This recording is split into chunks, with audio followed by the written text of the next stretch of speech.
Good morning student. R N online education में आपका हार्दिक स्वागत है। मैं सुरेश चौधरी, ज्योग्राफी के अगले चैप्टर में आपका स्वागत है।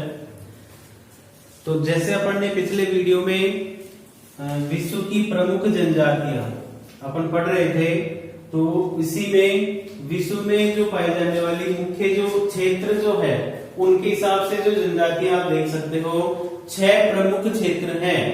6 में देखिए, पहला है ध्रुवीय व ठंडे प्रदेशों की जनजातियां, विषुवतीय रेखीय सघन वनों की जनजातियां। तो देखिए, ध्रुवीय व ठंडे प्रदेशों में एस्किमो, सेमोयड्स, याकूत जनजातियां पाई जाती हैं। विषुवत रेखीय सघन वनों की जो जनजातियों की बात करें वो है पिग्मी, सेमांग, सकाई जनजाति। ठीक है। इसके बाद अपन तीसरे क्षेत्र में उष्ण व शुष्क कालाहारी मरुस्थल की जनजातियां आती हैं। उनमें एक जनजाति है बुशमैन। ठीक है।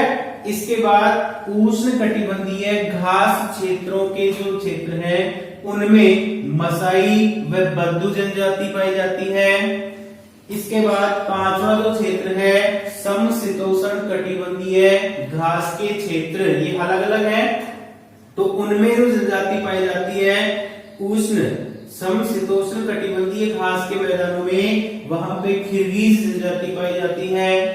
छठा जो क्षेत्र है वो है दुर्गम पहाड़ी व पठारी क्षेत्रों की जनजातियां, उनमें भील, गोंड, संथाल, मीणा, नागा व अन्य जनजातियां आती हैं। तो ऐसे हमारे विश्व में 6 प्रमुख क्षेत्र हैं और 6 प्रमुख क्षेत्रों की अलग अलग जनजातियां दे रखी हैं।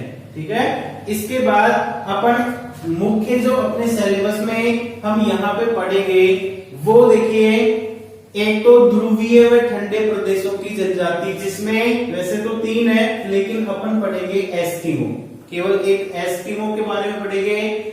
दूसरा जो है विश्व स्तर में उष्ण व शुष्क कालाहारी मरुस्थल के क्षेत्र में, और वो है बुशमैन जनजाति। ठीक है। तो बुशमैन जनजाति है वो उष्ण क्षेत्र में रहती है। और अपन अपने जो सिलेबस में पढ़ेंगे उनमें है भील, गोंड, मीणा, ये 3 जनजातियां पढ़ेंगे। ठीक है। हालांकि थोड़ा बहुत विवरण इनमें छोटी जातियों के बारे में, जैसे कंजर है, नागा है, संथाल है, इनके बारे में भी आएगा, लेकिन इनमें हम मुख्य रूप से भील, मीणा, गोंड का ही अध्ययन करेंगे। ठीक है दोस्तों। तो इसके बाद अपन चलते हैं विश्व की प्रमुख जातियों में से एस्किमो। ठीक है। एस्किमो जनजाति जो है वो देखिए, और वैसे किसी भी क्षेत्र विशेष की अगर अपन बात करते हैं तो उसमें 5 बातें सबसे महत्वपूर्ण है। जनजाति जो होती है उनमें 5 बातों के ऊपर ही निर्भर होता है पूरा विवरण। पहला है निवास क्षेत्र, हर जाति का निवास क्षेत्र होता है। दूसरा है आर्थिक क्रियाकलाप। ठीक है, आर्थिक क्रियाकलाप। तीसरा है समाज व संस्कृति। चौथा वातावरण समायोजन होता है। और 5वां है आधुनिक संस्कृति से संपर्क। ठीक है। तो ये 5 जो बिंदु हैं वो सबसे महत्वपूर्ण होते हैं किसी भी जनजाति को समझने के लिए। ठीक है। तो देखिए, अलग क्या होंगे, एक तो निवास क्षेत्र होते हैं वो थोड़े अलग हो जाते हैं, उनका स्थान अलग होता है। इसके बाद आर्थिक क्रियाकलाप हैं वो सभी जनजातियों के लगभग समान होते हैं, जैसे आखेट हो गया, पशुचारण हो गया और भोजन एकत्रण हो गया। तो ऐसे मतलब ये जंगलों में निवास करती है जनजातियां। मैंने आपको पिछले वीडियो में बताया था कि जनजातियों का अर्थ क्या होता है। जनजातियां दुर्गम और विकट परिस्थितियों में रहकर और प्रकृति से जुड़कर अपना जीवन यापन करती हैं, उन्हें हम जनजातियां कहते हैं। ठीक है। तो सबसे पहले अपन एस्किमो का शाब्दिक अर्थ समझते हैं। शाब्दिक अर्थ का मतलब होता है, देखिए, कच्चा मांस खाने वाले। एस्किमो का अर्थ क्या होता है? कच्चा मांस खाने वाले तथा बर्फीले प्रदेशों में निवास करने वाले। ठीक है, तो ऐसे अपन ये जो है वो अपना इन 5 तथ्यों में से एक एक को पढ़ेंगे। सबसे पहले अपन पढ़ेंगे अपना जो है वो निवास क्षेत्र। ठीक है दोस्तों, ठीक है दोस्तों, तो अपन यहाँ पे एस्किमो जनजाति के बारे में पढ़ रहे थे। तो एस्किमो जनजाति जो है उसका निवास क्षेत्र मैंने आपको 5 बिंदु बताए थे।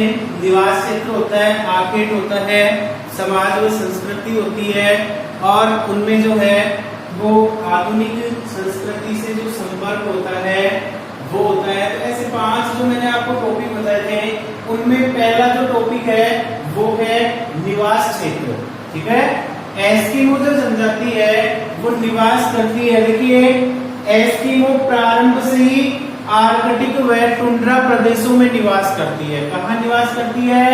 एस्किमो आर्कटिक व टुंड्रा प्रदेशों में, अलास्का से लेकर बेरिंग जलडमरू मध्य तक, बेरिंग जलडमरू मध्य तक, जिसमें अलास्का, कनाडा, ग्रीनलैंड, उत्तरी साइबेरिया आदि क्षेत्र सम्मिलित होते हैं। ठीक है, तो यहाँ पे देखिए ये इसके मुख्य क्षेत्र हो गए। इसको आप मैप में भी देख सकते हो। देखिए ये है अमेरिका, उत्तरी अमेरिका है, उत्तरी अमेरिका में कनाडा है, इधर ग्रीनलैंड है, यहाँ पे देखिए उत्तरी ध्रुव महासागर है, अंध महासागर हो गया।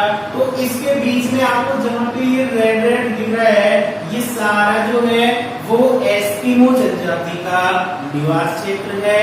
तो विश्व की स्थिति में आप यहाँ पे इसमें मैप में भी देख सकते हो, आपको अच्छे से समझ में आएगा। ठीक है, तो ये हो गया इसका क्षेत्र, यानी अलास्का से लेकर बेरिंग जलडमरू मध्य तक है, जिसमें अलास्का, कनाडा, ग्रीनलैंड और उत्तरी साइबेरिया आते हैं। ठीक है, अब एस्किमो जनजाति को अलग अलग क्षेत्रों में अलग अलग नाम से जाना जाता है। देखिए, उत्तरी कनाडा व ग्रीनलैंड में इसे एस्किमो जनजाति के नाम से जाना जाता है, और स्कैंडिनेविया में लैप्स के नाम से जाना जाता है, और उत्तरी साइबेरिया में इसे सेमोयड्स, याकूट, चकची व तुंग आदि नामों से इस जनजाति को जाना जाता है। ठीक है, ये इसके अलग अलग नाम है। इसके बाद यहाँ पे पाए जाने वाले जो जीव हैं, जो जाति है, प्राणी जात है, उनमें से देखिए ध्रुवीय भालू है, ठंडे प्रदेशों में ध्रुवीय भालू पाया जाता है, वो यहाँ पाया जाता है।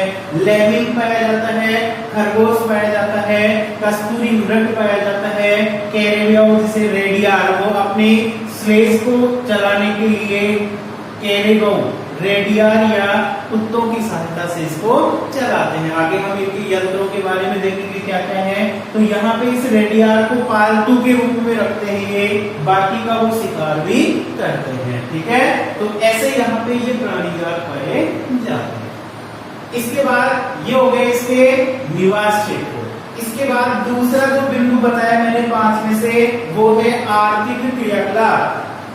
आर्थिक क्रियाकलाप सभी जनजातियों के समान होते हैं लगभग। ठीक है, तो अपन आर्थिक जो है उसमें पहला है आखेट। आर्थिक क्रियाकलाप में आखेट पहला है।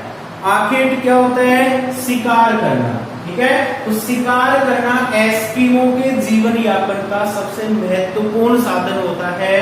वो शिकार करके ही अपना जीवन यापन करते हैं। ठीक है, तो यहाँ पे ये ग्रीष्म काल में और शीत काल में अनेक प्रकार की विधियों से वो अपना शिकार करते हैं। तो यहाँ पे विधियां 2 है, समय के अनुसार सर्दियों में और गर्मियों में। ठीक है, सर्दियों में जो आखेट होता है उसको शीतकालीन आखेट बोला जाता है, और गर्मियों में जो शिकार किया जाता है वो बसंतकालीन आखेट के नाम से जाना जाता है।